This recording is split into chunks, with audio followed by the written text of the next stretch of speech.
O aço, ele tá por toda parte, né? Das nossas casas até os carros. Mas para que o aço exista, tem um ingrediente secreto. Um que é preparado num processo que, olha, muita gente nem imagina que existe. Hoje, a gente vai desvendar a sinterização. É como se fosse a arte de preparar o banquete perfeito para o coração de uma siderúrgica, o alto forno.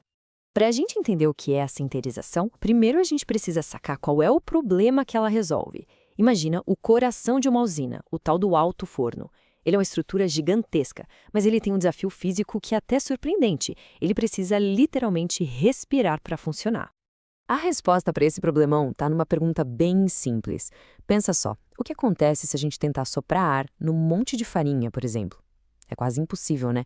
Aquele pó fininho simplesmente bloqueia tudo, não deixa o ar passar. Pois é, para isso existe um nome técnico: permeabilidade. O pó fino, como a farinha, tem baixíssima permeabilidade. Agora, se a gente pegar um monte de cascalho, aquelas pedras maiores, o ar flui que é uma beleza pelos espaços. Isso é alta permeabilidade. E aqui está o ponto central. Um alto forno precisa de altíssima permeabilidade para conseguir respirar. E é aí que entra o grande problema da indústria. A maior parte do minério de ferro de boa qualidade que a gente tem hoje vem em forma de um pó bem fino. Se a gente simplesmente jogasse esse pó direto no alto forno, ele ia se compactar e sufocar o processo todo. Exatamente como a farinha do nosso exemplo. O ar superquente, que é a alma da transformação do minério em metal, simplesmente não conseguiria passar. O forno não respira. Fim de papo.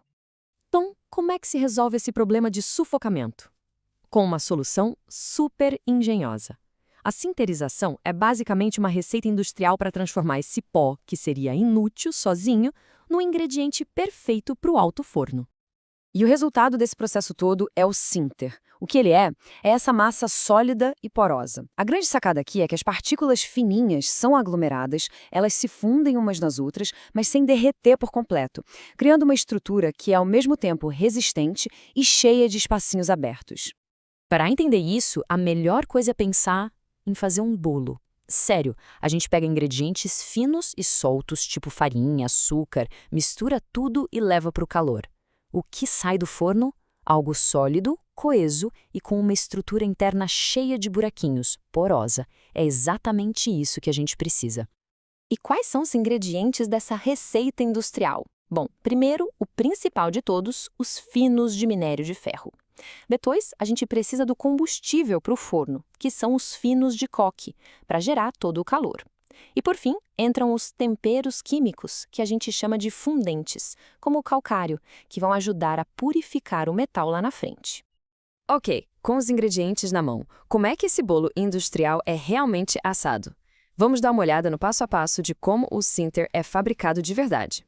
O processo é uma sequência fascinante, tudo muito bem controlado. Primeiro, a mistura.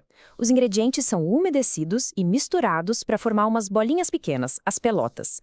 É como preparar a massa do bolo mesmo. Depois vem a ignição. A superfície dessa massa passa por baixo de uns queimadores potentíssimos. E aí vem a mágica, a sinterização. Uns exaustores gigantes começam a puxar o ar para baixo com muita força.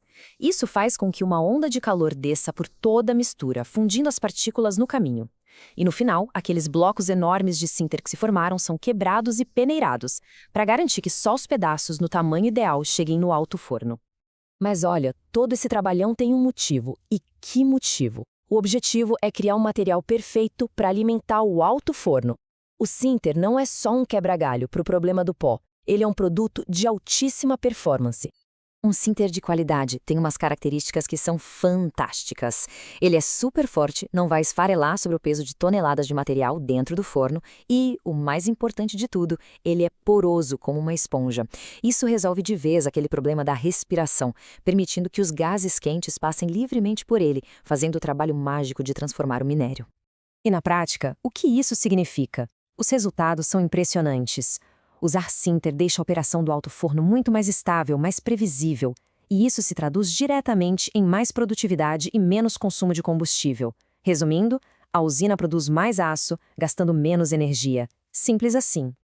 Mas a história não para por aí, não. A sinterização vai além de só ser eficiente.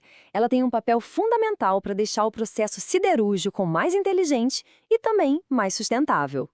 E aqui está uma das partes mais geniais do processo. A sinterização é, na verdade, uma baita recicladora. Ela consegue pegar pós e outros materiais fininhos que são gerados em outras etapas da usina, materiais que seriam considerados resíduo, lixo industrial, e transforma tudo de volta em matéria-prima de valor. É um exemplo perfeito de economia circular acontecendo dentro dos portões da própria indústria. Então, da próxima vez que alguém olhar para uma grande estrutura de aço, vale a pena lembrar desse processo quase invisível, a sinterização, que transforma um problema de respiração numa solução super eficiente e o que seria lixo em recurso. E isso faz a gente pensar, né, que outros processos geniais e meio escondidos estão agora mesmo por aí, sustentando as bases de todo o nosso mundo moderno.